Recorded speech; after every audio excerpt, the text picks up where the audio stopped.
নমস্কার বন্ধুরা, সুনিতাস blog and কিচেনে আপনাদের স্বাগত জানাই।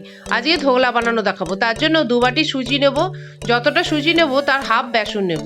ও 1 বাটি বেসন ও 1 বাটি টক দই। এবার পরিমাণ মতো চিনি, পরিমাণ মতো নুন, অল্প লঙ্কার গুঁড়ো ও অল্প হলুদ গুঁড়ো নেব।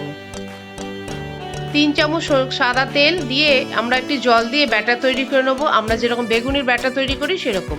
তারপর এটি আধ ঘন্টা চাপা দিয়ে রেখে দেবো। এবার একটি থালাতে সাদা তেল ব্রাশ করে নেবো এবং যখন আমরা বসাবো তখনই হাফ চামচ খাবার সোডা দিয়ে মিশ্রণটি ফেটিয়ে নিয়ে ওই থালায় ঢেলে নেবো। কড়াতে জল দিয়ে একটি স্ট্যান্ড বসিয়ে থালাটি বসিয়ে দিয়ে আমরা চাপা দিয়ে 15 থেকে 20 মিনিট ভাপে হতে দেবো।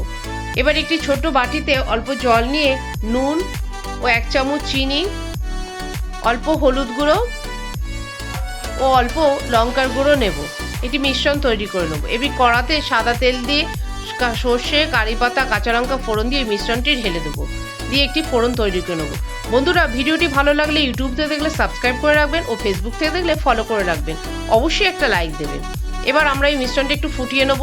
এবার ধোকলার মধ্যে ছুরি দিয়ে দেখবো যে ধোকলাটি তৈরি হয়ে গেছে। তখন আমরা পিস পিস করে দেখুন বন্ধুরা কীভাবে ফুলে গেছে।